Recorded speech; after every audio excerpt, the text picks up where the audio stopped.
1, 2, 3.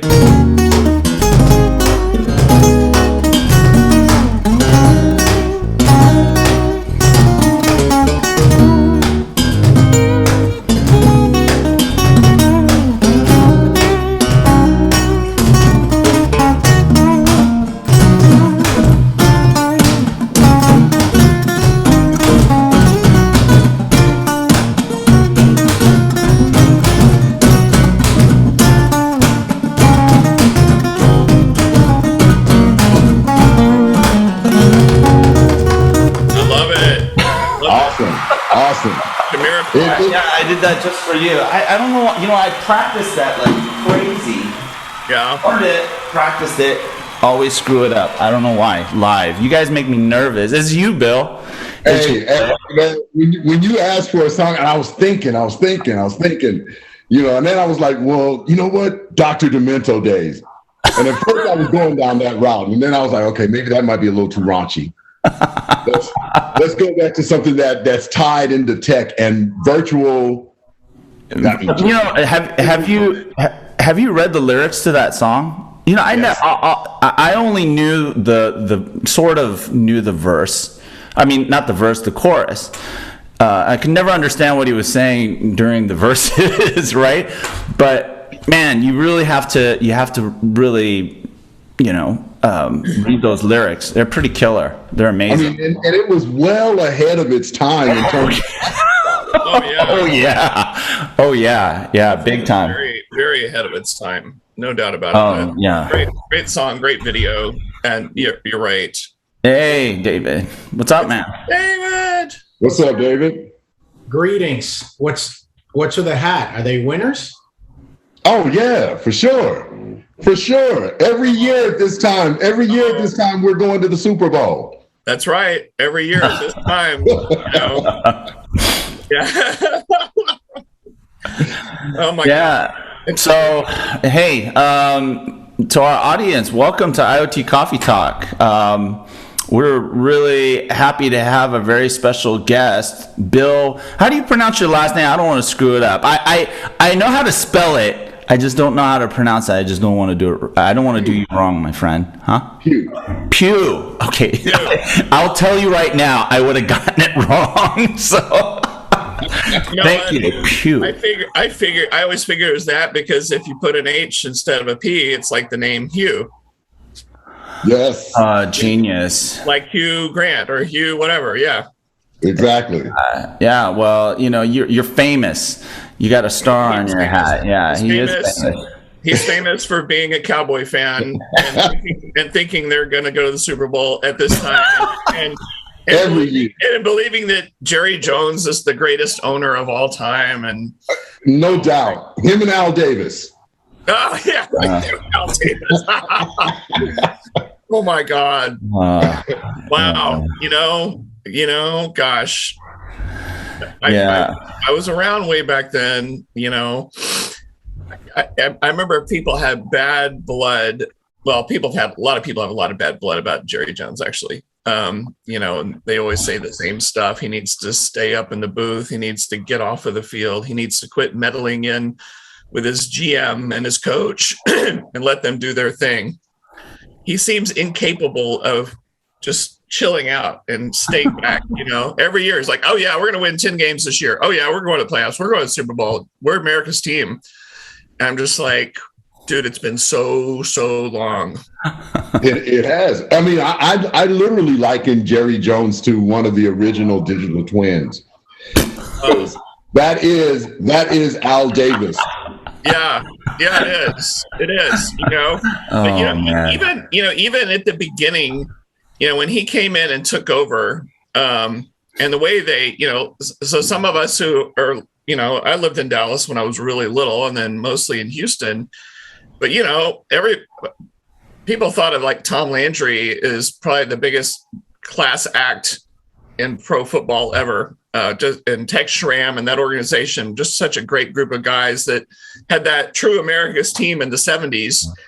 And man, Jerry Jones ran those guys out of town on a rail. Now, maybe they were past their prime by then. And so I get that nothing lasts forever. And I remember how horrible that first season the Cowboys were. Were they like, did they win even maybe one game? 1-15. Oh, Yeah. wow. But then they did that most ridiculous multiplayer trade ever. Yes. Was it with Minnesota, with a bunch of other teams? And Herschel Walker. Yeah, Herschel Walker. And then somehow put together the dream team through that. And the rest is history. 3 Super Bowls in a row. Three in a row, and we haven't won one since. It's been 25 years. As someone who watches football for strategic beer purposes, and unlike IoT, it seems that you can have a successful team and not deliver anything to your fans, but you still have customers. That's amazing. Doesn't happen in IoT. This guy. That sounds a lot It's an amazing business model, right? You monetize disappointment. I love monetize disappointment. Holy crap, dude. David, what you just said.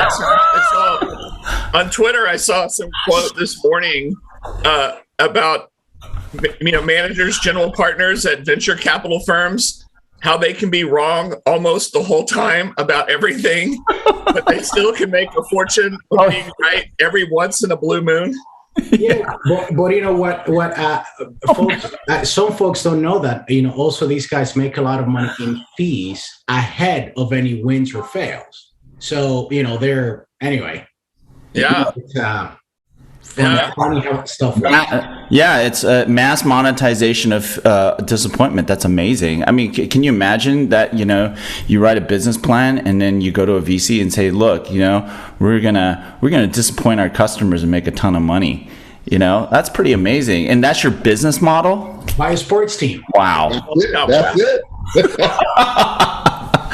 But I have to say, while Michael Irvin, Emmitt Smith, and Troy Aikman, all those guys got all the glory from that, and deservedly so, you've got to remember, I think one of the keys to success was they had an amazing offensive line. Yes. That gave Troy Aikman the time he needed. Because Troy was not a scrambler. He was not, your super athletic quarterback. And so, but that offensive line made all the difference, man. Those guys were killers. That's it. They opened up the holes for Emmitt Smith to run through. They held the line for Troy to pass to Michael Irvin. Yes. It's just kind of like all the years with Tom Brady at the Patriots. Yeah. They had a great offensive line to give Tom time. Yeah. And that's what Tampa Bay has now. Exactly. Yeah, because people never think of him as some great athlete, scrambler, whatever guy.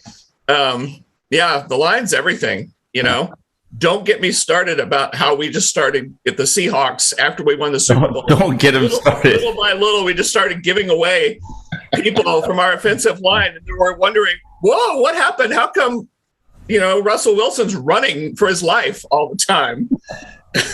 You gave away the pieces. Yeah. So speaking of cities, Seattle, Dallas, what are we going to talk about? Bill, we have you here because not only are you like a cool dude, you're extremely knowledgeable. I mean, you're just all over the place, which is wonderful.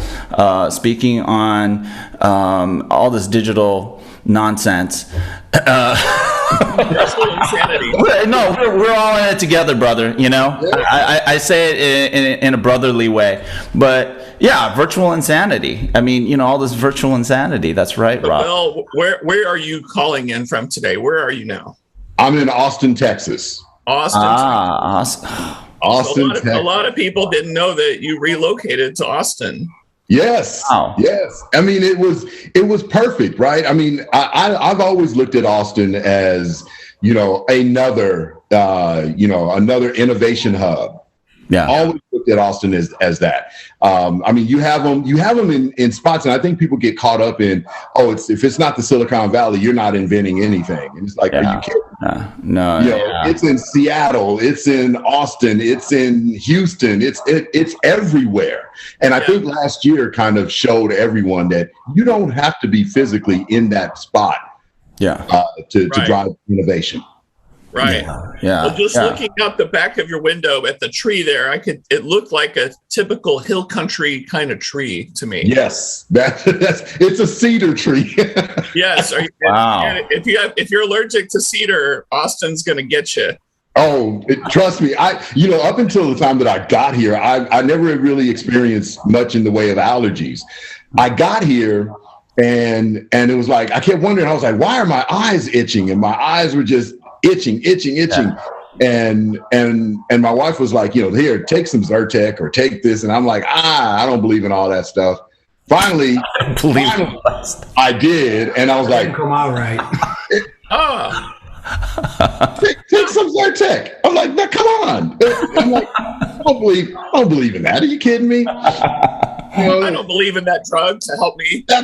No. I'm like, we'll just let this stuff go. And then all of a sudden I was like, wait a minute, I'm in Texas.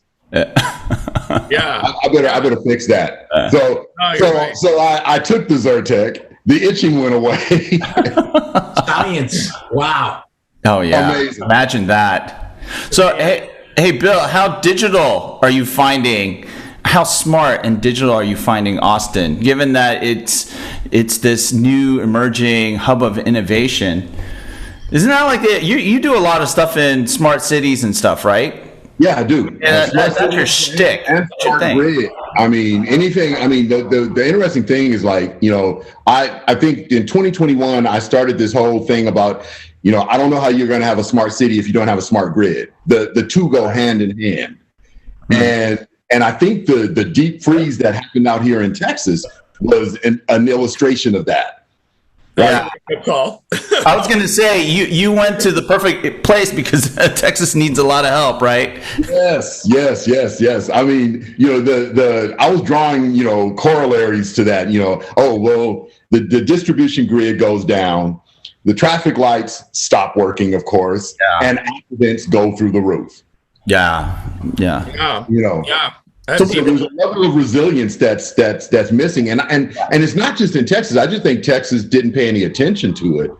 Yeah, and haven't modernized the grid enough.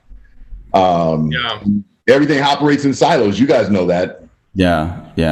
I think a lot of people take so much for granted, and they just kind of live out their lives and just assume everything's going to work fine. But at the baseline, it starts with electricity, right? Yes. Yeah. Amazing. I mean, something as basic as that. Yeah. Another thing that I noticed was, pre-pandemic, all cities were, all talk of work in the cities wasn't foundational.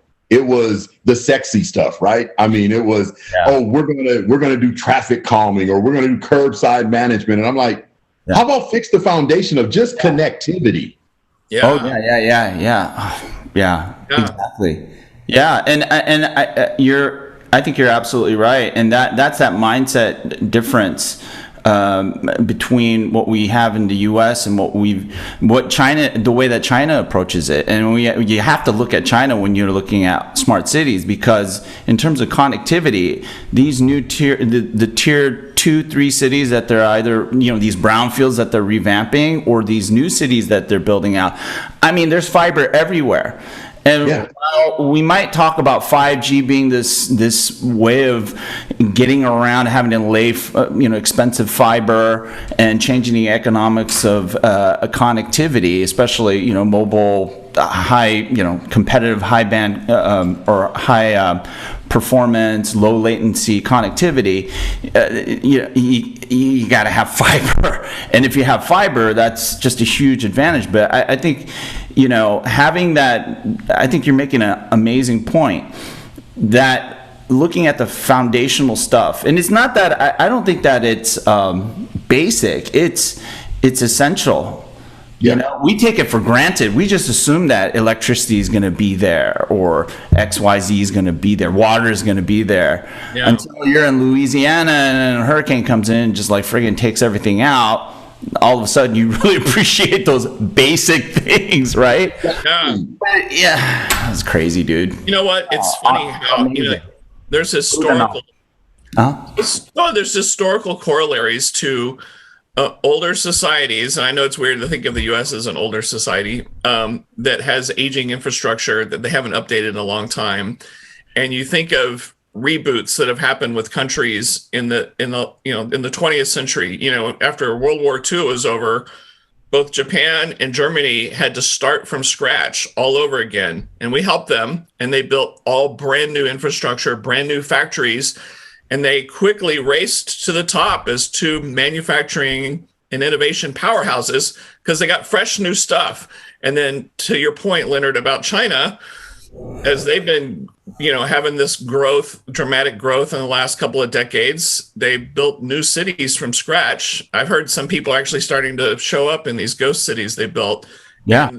And so so all of a sudden the U.S. is kind of looking like a laggard or an old guy who hasn't updated anything, and we're just kind of assuming everything's going to work out okay, right? Yeah, exactly. I mean, but Bill, I mean, so you go around the country, you appear in a lot of conferences. You're obviously a deep subject matter expert on topic. I mean, what is the state of smart cities in particular the U.S. and the West? Because to Rob's point, I think there's a wake-up call to be had, and I don't think it's taking. That's just my impression. But what's your take on what the state of smart cities are in the U.S. and the West? I mean, I think the desire is still there, but I think that we took a wrong turn a few years back when and it's just continued to proliferate down the line, is that we left when I first started in the whole notion of smart cities and everything, it was about the fact that cities had so much data, they didn't know what to do with it. Yeah. And with the proper treatment of that data, they could gather valuable insights to improve operational efficiency, citizen engagement, all of these other points.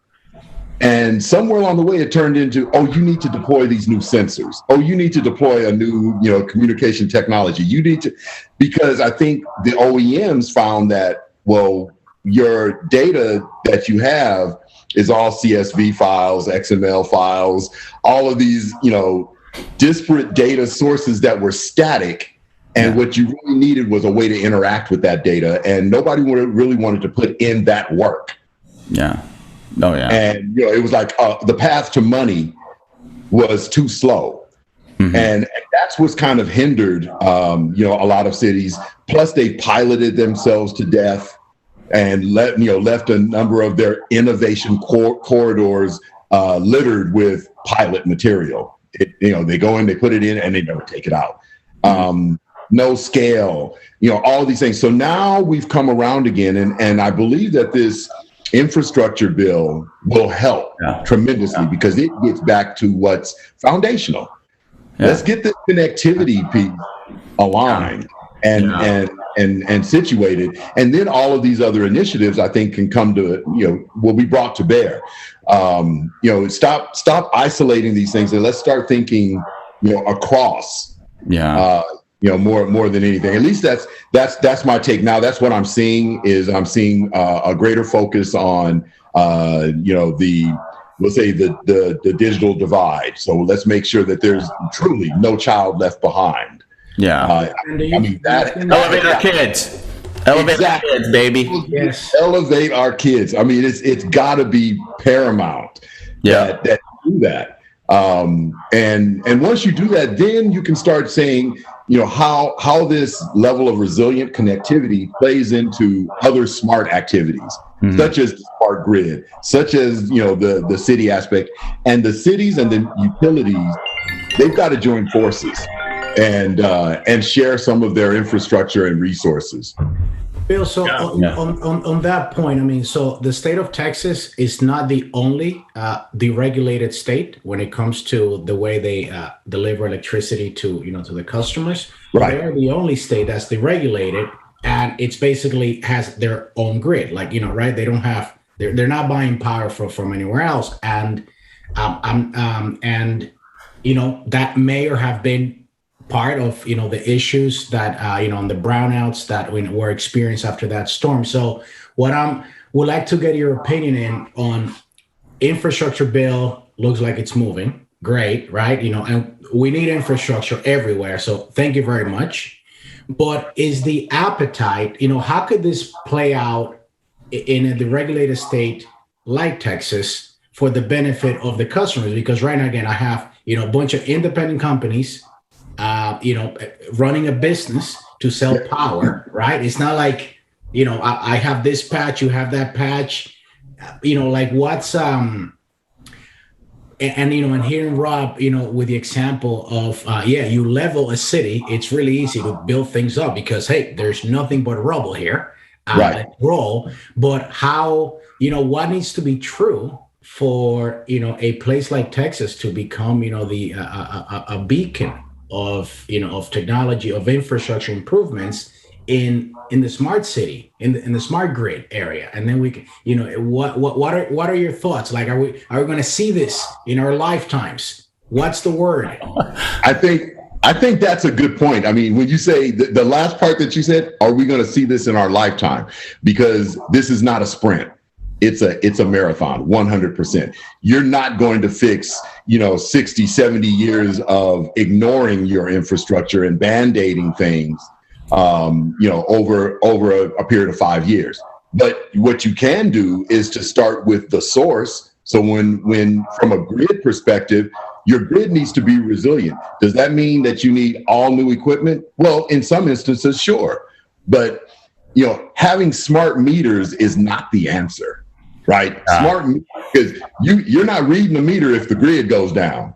So this is a transmission and distribution conversation, as well as when you start talking about distribution, now you have to engage the conversation of distributed energy resources, storage, solar, all of these other elements have to come into play. And microgrids, I mean, can we really get into actually doing that as opposed to pontificating about the benefits of it? This is the perfect place to literally do that. Yeah. You got a lot of that. You got the sun. I mean, it's prevalent here. I can tell you that. But you got to start with protection schemes so that you can isolate the outage areas.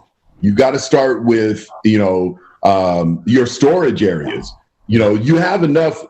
Texas is broad enough and spread out enough that you can go 15 miles and you're in another city. Another 10 miles, you're in another town. You got to start doing these notions of community energy storage for the purpose of resilience. Energy goes out. We've got a bank of storage that's sitting here that's keeping the community up for a period of time. What does that look like? Are you talking about giant community batteries? Yes. Okay. Yes. Like using old shipping containers and filling them full of batteries, or what do you think? Well, I mean, there are companies today that are around. Like ESS is one company. I mean, I follow a bunch of these types of companies that are doing things that are very innovative. That if they just engage with the utilities and the city, and it became an effort or an initiative that was for the improvement of the grid and service to your end customer, we can recognize those things. Solar farms, and in terms of balancing the grid, there's when you see that demand go up. Yeah. What's smoothing that? Because you can only pump out so much energy. You're going to have peaker plants and everything like that. How are you going to deal with a demand rise? You should be able to balance these things. A couple of the other things that I've noticed is while solar is and I know in California solar is a big deal, but even the utilities over there have a challenge with respect to how do we get energy back on the grid. We've always talked about, well, I've got solar and I'm generating, X number of megawatts over the course of this period of time. How much of that did you put back on the grid, and was it redistributed to other areas? Yeah. I think those are the things. But David, back to your point, I think Texas is in a perfect position to literally, carry the torch for here's how we're really going to do this. Everybody saw what happened to us. Here's our plan, our get well plan to make sure that that doesn't happen again. And that was my follow up. So in the aftermath of last year's issue, like, are you seeing these things, folks picking up their getting their stuff together and going like, oh man, okay, like is anything happening, or it's more like that's a one-off? Like, what's your view? I think that there's a lot of conversation going on, about how do we address this. There are companies, startups that are proposing, smaller things for, more in the area of, if you have a household and the person in the household has an illness or, their medical conditions and things of that nature, they lose energy for a few days and you might not see them again. So, I mean, that's a huge, huge concern. So they're shrinking the storage down to a point where, okay, well, we know this storage would last you 72 hours. Let's make sure we start there. And I think I'm saying, on that end, sure, that's great. Your onesie twosies. I think they have to swing for the fences. And say, we're going to cover, communities, in this fashion. And I think you have to start in the communities that are not, they're underserved. I think you really have to start in the underserved communities because, they're the ones that are going to be hugely impacted first and foremost. But I do see a lot of conversation. I do see a lot of proposals that are coming around, and I am seeing the impact analysis tied to city operations. Because in a lot of instances, you'll have power go out and the city just knows we just lost power. But unless you have a direct relationship with the city, which in San Antonio, I believe is CPS Energy reports to the city of San Antonio. That's different. Oh, okay. That's different. That's you don't see that, that often. Right. Typically, the larger IOUs operate autonomously and they're doing their thing and they have investors and, they have to, your PG&Es and your Southern Cal Edisons and things like that. They're the larger IOUs. They've got to start taking a vested interest in the city operations and ensuring that there's a level of resilience there, which, I'm starting to see a lot more attention paid to those areas. But I really believe that you have to have the two kind of hand in hand. And one last question, because I know Leonard did not tell you I was going to interview you. I didn't know either. No, it's fine. You don't talk enough, so I'm glad you're asking a crap ton of questions. So with, back to, assuming available funds from the infrastructure bill, is there an opportunity in the US, very few places have underground power.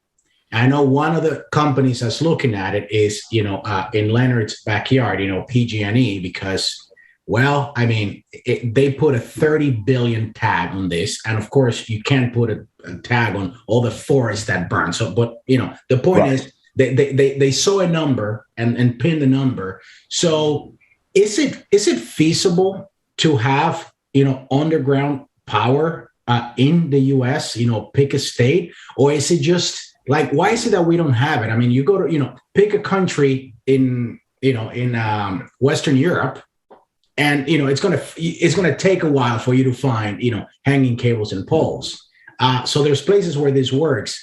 Why don't we have it here? Why don't we get into the shared conduit? Hey, telco, drop your fiber. Hey, smart city, drop your thing. Hey, no, right? This concept, is this an opportunity or and I'm coming from a place of ignorance, Bill, like, why don't we have more underground power in the US? Is it just economics and that's it? Or is it just because we like to do what we know how to do, which is, poles and wires?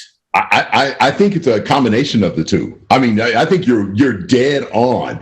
I had a conversation with PG&E's innovation group about a year ago, talking about underground, leveraging conduits for underground purposes. I mean, if we had these functional conduits and you just layered a paver on top of that, serviceable paver with the capability not only to support power, But think about the other elements that you could have, right? Compute, communications, you name it, and it can, it can happen. Now, that said, part of the challenge that we have is, again, we've done things a certain way for so long that we're now, our standards, right?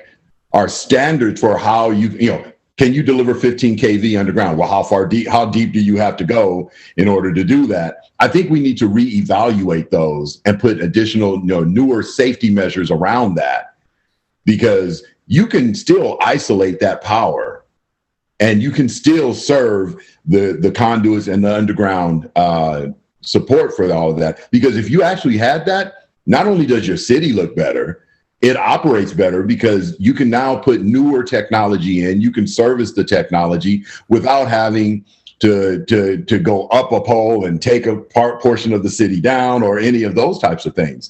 So it's a huge opportunity right there. And I know that we know of a company that talked about sidewalks and things of that nature that wanted to do these types of things, but they weren't thinking power. They were thinking sensing technology, and we're going to own the data and things of that nature. You really have to make it about the delivery of service to the end customer. Yeah, it has to be holistic, right? I mean, you can't just focus on what you're interested in and think that it's going to bring about this dramatic transformation that needs to happen, especially in the U.S., where we're still running off of 100 to maybe 150-year-old infrastructure. Oh yeah, definitely. But hey, a question I have is this. When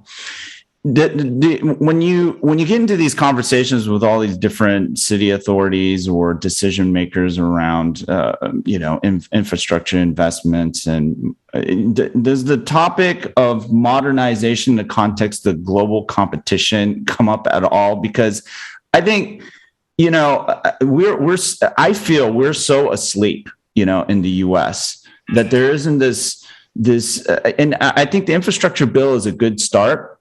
The question is how can those investments really be allocated and applied in a way that it will fund a fundamental revamp of our infrastructure so that we can be competitive? Because again, people who haven't been to China or Asia don't understand that their infrastructure is going to enable them to scale out their economies, realize efficiencies, and realize societal benefits that we will not be able to benefit from or realize here in the States if we don't get our act together. That's like having traveled in that region, consulted, done a lot of work there, worked with a lot of tech vendors and a lot of blah, blah, blah, blah, blah. That is the impression I get. And as I look at U.S. and Western competitiveness, I think ignoring infrastructure and having this inability to really drive these smart city conversations and investments and ultimately projects that make a difference is going to be detrimental. I totally agree. Yeah, I mean, anyone that has taken a look at what Singapore is doing, or anywhere in Asia, they are ahead. Even in the Middle East. NEOM projects like NEOM. Build a city from scratch. Yeah. I mean, they're leaps and bounds ahead. While we're, again, I think we get enamored, and we collectively, North America as a whole, get enamored by the tech idea and the possibility, without looking at the impact and, wait a minute, you need to actually fix this other stuff over here before you jump to that. Yeah. And, and we're stuck on Industry 4.0 and all of these other things. And I've asked a couple of folks a question, when they talk about the buzzwords, AI, ML, and I'm saying, let me just ask you a question about this. When we start talking about the notion of AI, quantum computing, and things like that, how many resources, how much resource does that take? And how good is that to the environment? It's huge. It's huge. I remember reading some report, I don't know, it was a year ago or so, and it was talking about, I don't know what company it was, and they created these ML models to do whatever. And the report came out and says the training of those models and execution used so many megawatts of electricity. It was horrific, like how much energy it used. And it was just like, just please stop what you're doing. Yes. This is insane. Everyone kind of looks and they think the cloud is this mystic object that doesn't have energy. And I'm like, all of this that we think is really neat is not solving the holistic problem that we're talking about. So how do we arrive at these level of insights, reduce the energy consumption, and provide services that benefit the community as a whole? Yeah. Let's start back with the basics. I'm always Mr. Contrarian about analytics and how we're missing out on the value from the easy stuff and the basic stuff. And it's like the same conversation, except with going further down the stack, lower in the stack, the foundation. Yeah. We gotta get our act together, or we're not. It's like people go, "Oh, I hate working with all this plumbing. I want to get to the good stuff way up here." Yeah. It's like you're never going to get to the good stuff on a foundation of cards and sand, Yeah, exactly. It's almost like folks use brownfield as an excuse to not do certain things, not to invest, like what you're saying, Bill, the foundational structural changes. Because, the thing is you shouldn't virtualize physical crap. Physical infrastructure that just doesn't work or is just completely crappy. You got to fix that stuff and make it better. You have to modernize it. Then you can virtualize it, bring it into the digital realm, and do all the fancy bullshit oh man, I think I earned us the E. I'm sorry. Well done, Leonard. Well done. Oh my gosh. It's all right. It's almost. I can help myself. But you know what I'm saying? Yes. Too many excuses. Got to just go and friggin' figure out how to rally around certain practical, valuable value propositions and just friggin' do it. Bill, we need to do like a round 2 of this, and then bring one of our friends from the utilities, because I'll tell you this. There's some really good humans, working at utility companies all over the U.S. and they are trying, but there's just some things that apply differently. We talk about competition. Well, what competition in certain cases, right? Like I'm an independent distributor in Texas. I've got this area. I'm in, right? So competition, it's not going to drive anything. The regulations were there. So, that's not, and that changes extremely slowly. Yeah. So when, and all the innovation, rightfully so, it's about, the safety of the grid. Now, in this case, is the safety of that 55-year-old transformer that I've got there, or the safety of this cable that I ran, 30, 40 years ago, or the safety of that wood pole that I see some rot, but it's not tipping either way. So, let's wait, put a cone in front of it. So pick up some back. In Alaska. Well, no, because I say this because sometimes, having a tech and a business angle for what's a utility, right? Because this is what in this case, is what we're talking about. I sometimes wonder if it's detrimental to the end goals. Like, are we beating them up, or are we encouraging them? Because it's not like they're not trying, but they just don't have the same business drivers that a private non-energy business has. And I don't know. Do you ever feel that way, Bill? Like you're. Are we helping? Are we not helping? I mean, I think it goes back again, I think, to it's a circle, right? There's the brownfield, there's technology for the sake of technology is not the answer. And we get wrapped in that cycle, where someone explains a problem and you go, well, this technology can solve that. And it's not necessarily that. a problem that an independent, service provider or someone out here that's a decentralized energy provider, their problems are not the same as the next on either side of it, right? The person that they're buying, the entity that they're buying the power from to deliver to the constituents. But the constituents' problem is not the same as it. So you got three different sets of problems and one medium, right? It's energy. I need that energy. You need the energy for everything. A lot of people miss this point that we talk about water as one of the most underserved applications in the space. Nobody's paying attention to water. They'll say, oh, well, we're losing water. We can't find the leaks and everything because you didn't instrument it. And what about your energy efficiency as it relates to water? Because it takes pumps to deliver that water. Yeah. And then you have lift stations on the reclamation side. So all of this is somewhat tied together, and we're not taking, in my opinion, we're not taking a holistic enough approach to band together, not just the utilities, but these energy services providers and everything like this to do what is needed to deliver the service in that way and save. So a keyword's popping in my head, and I think this may be one of the big problems, and that keyword is fragmentation. Fragmentation of purpose, investment, intent, infrastructure. That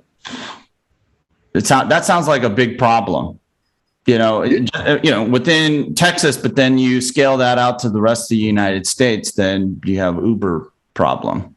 Yes. Well, and a lot of it's not changing. I mean, in Texas, they really have to pay attention to it because you've got such an influx of transplants that are showing up. Okay. Me being one of them, but you got this huge influx of transplants, and you got this growth that's happening. So communities are being built left and right, and how do you deal with that that inherent demand on the infrastructure, not just the energy, but your transit infrastructure. All of this has is being impacted by the influx of people, and how do we deal with it? Yeah, but how do we manage the economics then of basically sprawling out? Because one of the advantages that they have, I would consider a comparative advantage that they have in Europe and almost all of Asia is density. And I get into this a lot with Rick. He thinks that we should all be living out in the middle of the forest and running around on bike trails, but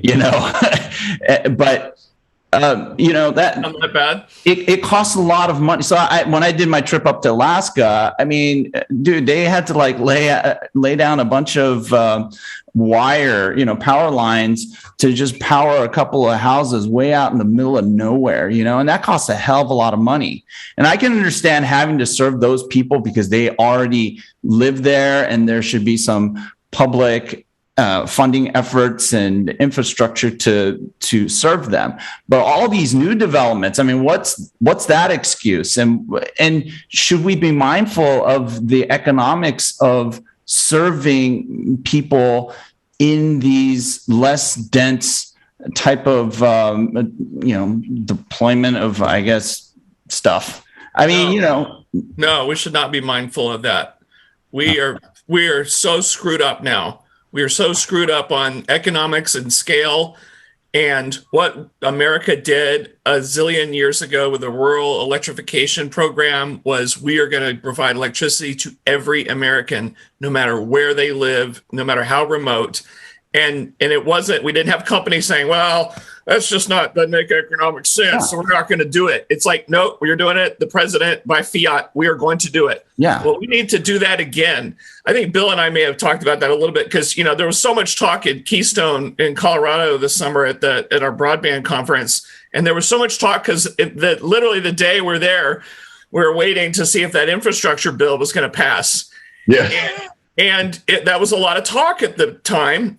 But the worry is that the mindset of the companies that kind of run the show today is, well, we'll do what makes economic sense, as opposed to a long time ago where it's like, no, everybody gets it. We all talk about how not everybody's got broadband or wireless connectivity, all these places. And the company's like, well, it's just not economically feasible for us to put cell towers or fiber out there. We need to go back to the way we did it before with electricity and provide broadband to everybody. If you can get a wire to somebody to give them electricity, you can find a way to get connectivity to them as well. And it doesn't have to be that Ethernet over, power that we tried a long time ago. If that doesn't work, just string something along the same power cable that you already have going out to somebody's place in Alaska or my ranch in the hill country of Texas. Sometimes, I know this sounds really crazy that I'm saying this. Oh my God. But it's just like, boom, we're going to do it. You just got to do it. Just like Leonard talks about all the greenfield cities in China. God, am I comparing America to China? Jesus. But it's like by fiat, they just said, just do it. We're just going to do it. The government says we're doing it. And it's for the good. It's for the good of the people. Economics be damned. And I think when we talk about infrastructure, it's such a slippery, weird slope that we live in, that we have all these private companies that provide public service for the public good. It's really a weird foundation that they live on, things that we talk about, government infrastructure, government providing stuff. And it turns out it's all these private companies. And so PG&E, when they killed all these people and burned Paradise, California to the ground and all this other stuff, and it's like, we're going to sue them into oblivion and then they're going to be gone.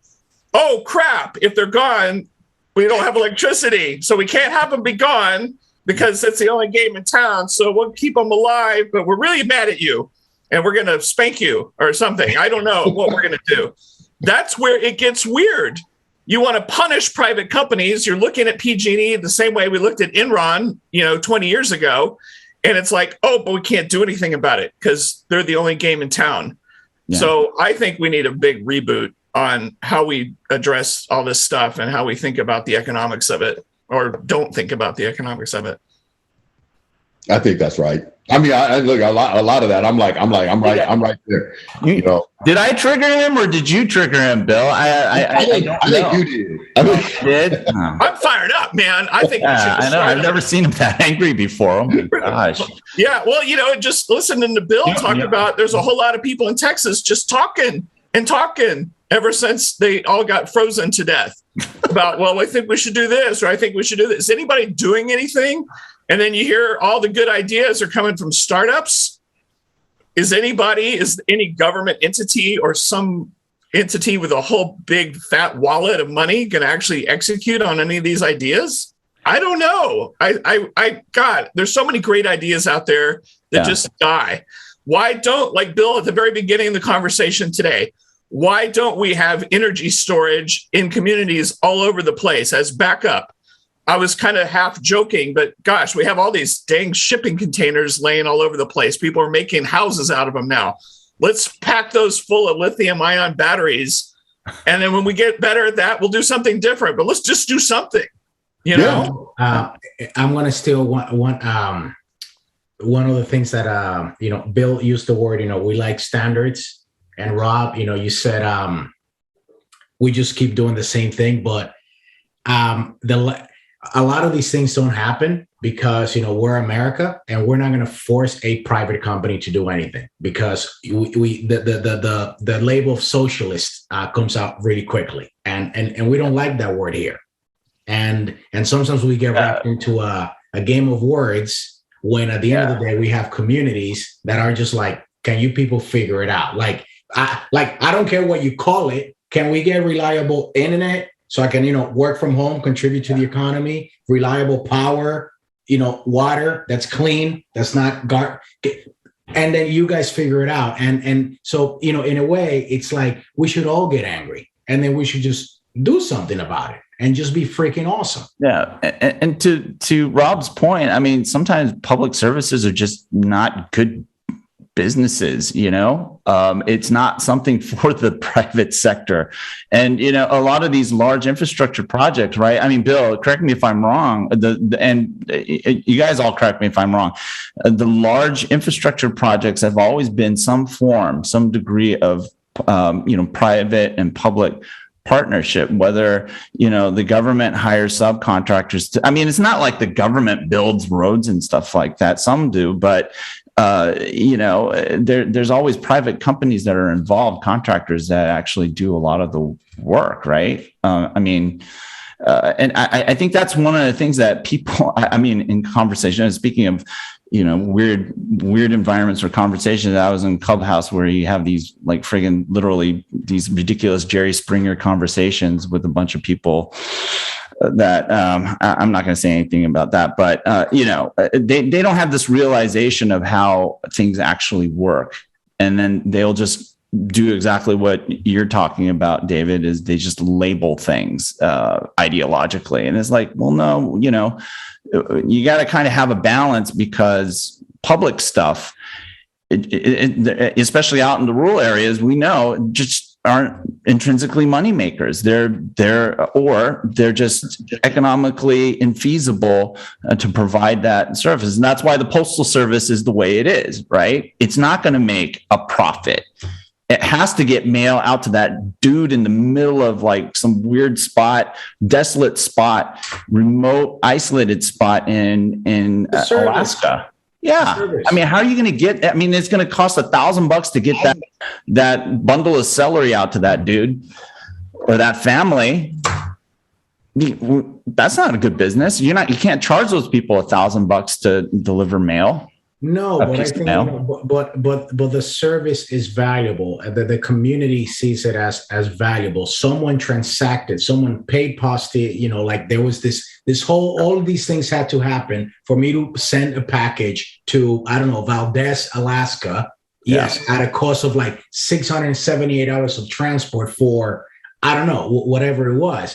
But it was built as a service, and it's a service that, we have enjoyed in America for many, many, many, many years. What is it? Rain, shine, or snow, right? Mail is going to get delivered. And it works because they don't have it's not like here, just burn cash like you're like you're a Bitcoin machine miner. Yeah.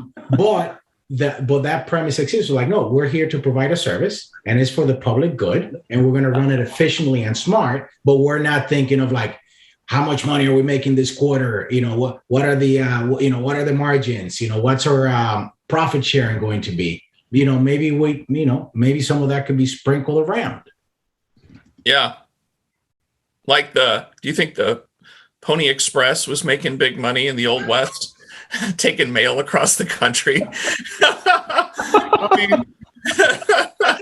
And you're right. So we conflate, economics with public good all the time, and so politicians trying to make a point to certain constituents will bash the mail service. They love to bash Amtrak, of course, and all those. Oh, they've been losing money this whole time. I was like, what if it wasn't about the money? What if it was just trying to provide public service to the citizens? There you go.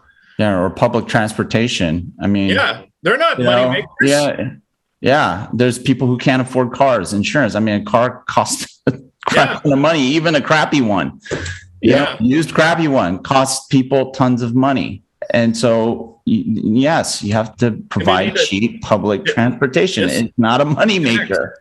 Yeah, disconnect economics with public good. Just like you hear people saying, oh, maybe we should be disconnecting healthcare from your employer.